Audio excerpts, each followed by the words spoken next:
بسم اللہ الرحمن الرحیم نحمدہ ونصلی علی رسولہ الکریم۔ نماز کے بارے میں ہماری بات چل رہی تھی۔ چند چیزیں ایسی ہیں جو نماز کے اندر بالکل منع ہیں، اگر وہ ہم کرتے ہیں نماز کے اندر تو نماز ہماری فاسد ہو جائے گی، یعنی ختم ہو جائے گی۔ نمبر ایک یہ ہے کہ نماز کے اندر کلام کرنا، چاہے بھول کر ہو یا قصدن ہو، تھوڑا ہو یا زیادہ، کسی بھی طریقے سے اگر زبان سے آپ نماز میں کوئی دنیاوی بات نکال دیتے ہیں تو اس سے نماز فاسد ہو جاتی ہے۔ شروع اسلام کے اندر اس کی اجازت تھی کہ نماز کے دوران ہی سلام کر لیتے تھے، آپس میں کچھ بات بھی کر لیتے تھے، لیکن بعد میں پھر اس سے منع کر دیا گیا۔ ایک صحابی فرماتے ہیں کہ اللہ کے نبی صلی اللہ علیہ وسلم نماز پڑھ رہے تھے، پہلے تو ہمارا معمول تھا، حضور نماز پڑھ رہے ہوتے، ہم مسجد آتے، سلام کرتے، آپ جواب دے دیتے، حال چال پوچھ لیتے۔ تو میں مسجد آیا، میں نے سلام کیا، آپ نے جواب نہیں دیا۔ مجھے طرح طرح کے خیالات نے گھیر لیا، کیا بات ہے، شاید حضور ناراض ہیں مجھ سے۔ میں نے سلام کیا، حضور نے جواب ہی نہیں دیا۔ میں پریشانی میں بیٹھا رہا، حضور نے پھر سلام پھیرا تو پھر مجھے بلایا، پھر فرمایا کہ دیکھو یہ نماز جو ہے یہ تو اللہ کی، اس میں ہم نے ذکر کرنی ہے، تسبیح کرنی ہے، اللہ کے آگے جو ہے خاموش کھڑا ہونا ہے، اب اس کی اجازت نہیں ہے، تو اس لیے میں نے آپ کے سلام کا جواب نہیں دیا۔ تو یہ ہے کہ نماز میں کلام نہیں کرنا چاہیے، تھوڑا سا بھی اگر کوئی بات اگر دنیاوی کر دی تو اس سے نماز فوراً فاسد ہو جاتی ہے۔ جیسے میں نے عرض کر دی، سلام کرنا یا سلام کا جواب دینا یا اس جیسا کوئی بھی لفظ کہنا، اس سے نماز جو ہے فاسد ہو جاتی ہے۔ اور اسی طرح کسی آدمی کو چھینک آ گئی، دوسرے آدمی کو چھینک آ گئی، اس کی زبان سے یرحمک اللہ نکل گیا، یا نماز سے باہر والے شخص کوئی دعا مانگ رہا تھا، اس نے نماز میں آمین کہہ دیا، تو اس سے نماز جو ہے وہ فاسد ہو جائے گی، اس سے بھی یعنی نماز ہماری ختم ہو جائے گی۔ اسی طرح کسی خبر پر انا للہ و انا الیہ راجعون کہہ دیا، یا اسی طرح کوئی اچھی خبر ملی، نماز پڑھتے ہوئے الحمدللہ کہہ دیا، یا کوئی عجیب بات سنی تو سبحان اللہ کہہ دیا نماز کے اندر، تو ان سے بھی نماز جو ہے فاسد ہو جاتی ہے، ٹوٹ جاتی ہے۔ نماز میں یہ چیزیں بھی ہمیں نہیں کہنی چاہیے کہ چھینک آ گئی، عادت ہوتی ہے چھینک کے بعد ہم الحمدللہ کہتے ہیں، لیکن نماز میں اس پر کنٹرول کرنا ہے کہ نماز میں جو ہے یہ الفاظ ہماری زبان سے جو ہے نہ نکلیں۔ اور اسی طرح اپنے امام کے علاوہ کسی دوسرے کو لقمہ دے دینا، کہ آدمی کی مثلا قریب قریب دو جماعتیں ہو رہی ہیں، یہ ایک امام کے پیچھے ہے، دوسرے امام نے غلطی کی، اس نے اس کو لقمہ دے دیا، تو اس سے بھی اس کی نماز جو ہے فاسد ہو جائے گی۔ اپنے امام کو تو لقمہ دے سکتے ہیں، کوئی دوسرے امام کو جو ہے لقمہ نہیں دینا چاہیے۔ اسی طرح نماز کے اندر قرآن شریف دیکھ کر پڑھنا، اس سے بھی نماز فاسد ہو جاتی ہے۔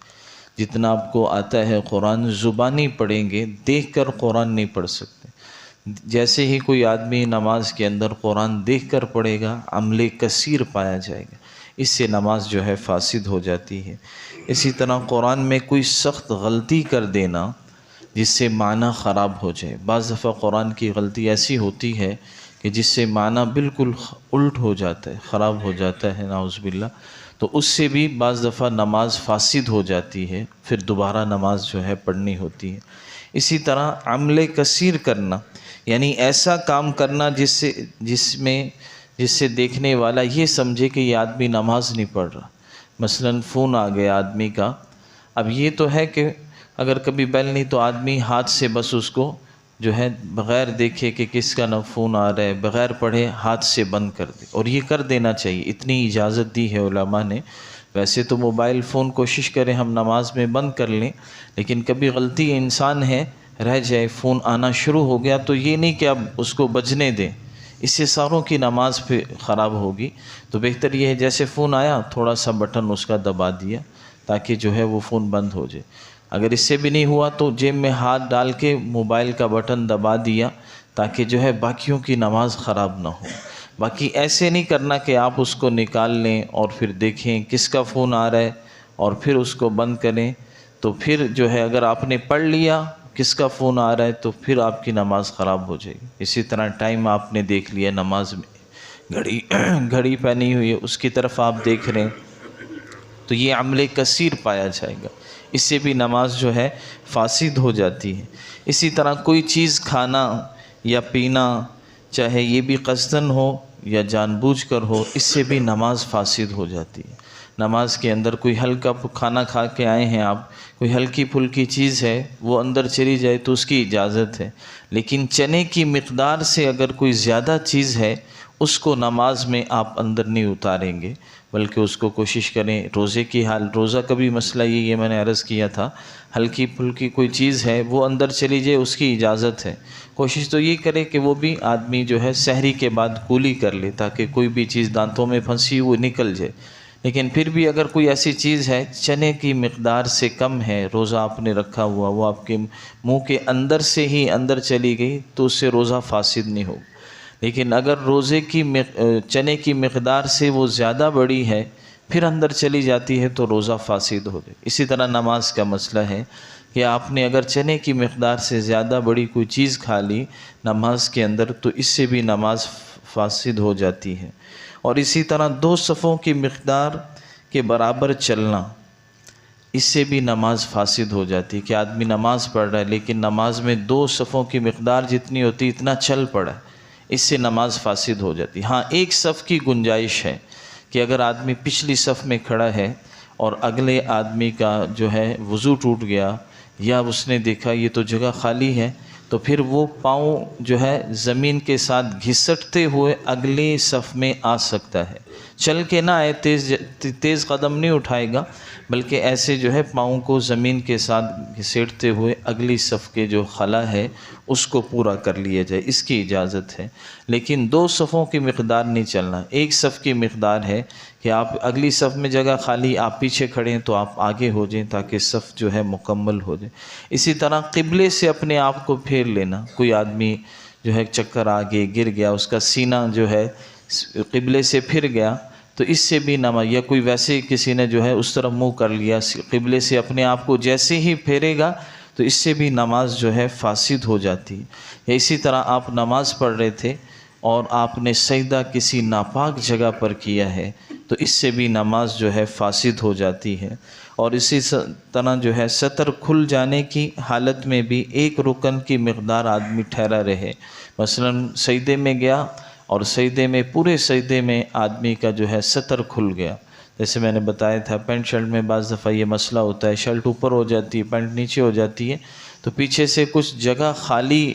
پیچھے سے نظر آ جاتی ہے تو پورے سجدے میں ایسے رہا تو اس سے بھی نماز فاسد ہو جائے گی، نماز نہیں ہوگی۔ تو اس لیے کوشش کریں جب بھی نماز پڑھ رہے ہیں تو ہمارا جو بھی لباس ہے وہ ایسا ہو کہ اس میں ہمارا سطر چھپ جائے، سطر کہیں سے نہ کھلے۔ یہ میں نے فرائض میں آپ کو بتایا تھا کہ سطر کا چھپانا یہ فرض ہے، اگر نماز میں یہ آپ کا کھلے گا تو اس سے آپ کی نماز جو ہے فاسد ہو جائے گی۔ اور اسی طرح دعا میں ایسی چیز مانگنا جو آدمیوں سے مانگی جاتی ہے، جیسے آدمی کسی سے بات کرتا ہے کہ مجھے پیسے دے دو، مجھے اس کی ضرورت ہے، ایسے کوئی بھی کلام نماز میں کرنا جو لوگوں کے کلام کے مشابہ ہو، یا دعا مانگنا اس انداز سے کہ جو عام لوگوں سے مانگی جاتی ہے تو اس سے بھی نماز فاسد ہو جاتی ہے۔ اور اسی طرح درد یا مصیبت کی وجہ سے اس طرح رونا کہ جو ہے حرف ظاہر ہو جائیں، اس سے بھی جو ہے نماز ٹوٹ جاتی ہے۔ اسی طرح کسی کے جو ہے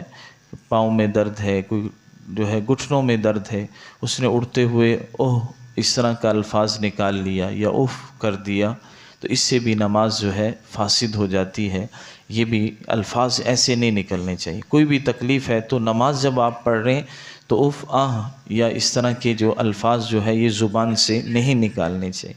اسی طرح بالغ آدمی کا نماز میں کہا مارنا،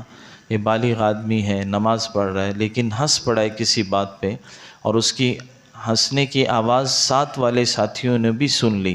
تو اس سے بھی نماز فاسد ہو جاتی ہے۔ اور اسی طرح میں نے بتایا تھا وضو ٹوٹنے میں کہ اس سے وضو بھی ٹوٹ جاتا ہے اور نماز بھی فاسد ہو جاتی ہے۔ اسی طرح امام سے آگے بڑھنا، اس سے بھی نماز فاسد ہو جاتی ہے کہ آپ نماز پڑھ رہے ہیں کہ امام سے آپ آگے بڑھ گئے. مثلا کوئی اوپر نماز پڑھ رہا ہے، تھوڑی سی اوپر ہماری صف، ہم پیچھے کھڑے ہوتے ہیں، صف تھوڑی سی آگے ہے، کوئی امام سے آگے کھڑا ہوگا تو اس سے نماز جو ہے اس کی فاسد ہو جائے گی، نماز نہیں ہوگی. اکثر یہ مسئلہ حرم میں پیش آتا ہے، مسجد نبوی میں پیش آتا ہے کہ بعض دفعہ امام پیچھے ہوتا ہے اور صفیں بنتی بنتی جو ہیں، جو ساتھی گئے ان کو اندازہ ہے کہ وہ امام سے بھی آگے بن جاتی ہیں. تو ایسی جگہ پر نماز نہیں پڑھنی چاہیے کہ جہاں آپ امام سے آگے کھڑے ہوئے، اس سے جو ہے آپ کی نماز نہیں ہوگی، امام جو ہے آپ کی نماز فاسد ہوگی. اس لیے پیچھے جا کے کھڑے ہوں. اور اسی طرح جب نماز امام پڑھا رہا ہے تو امام سے آگے رکن میں بھی نہیں بڑھنا چاہیے. مثلا امام نے ابھی کہا نہیں، وہ کہہ رہے ہیں اللہ اکبر، آپ نے فوراً اللہ اکبر کہہ دیا. ابھی امام نے سلام پھیرا نہیں دوسرا مکمل، آپ پہلے ہی پھیر کر بیٹھ گئے. امام کر رہا ہے بھی السلام علیکم ورحمۃ اللہ، یعنی وہ لمبا کر رہا ہے، آپ نے اس سے پہلے ہی دونوں طرف سلام پھیر دیا، تو اس سے بھی نماز فاسد ہو جائے گی. امام کے پیچھے چلنا ہے، جب امام کا سلام ختم ہو کوشش کریں پھر دوسرا آپ سلام کہیں، ورنہ امام کی اقتداء سے نکلیں گے تو نماز فاسد ہو جائے گی. اللہ تعالی ہم سب کو عمل کی توفیق عطا فرمائے.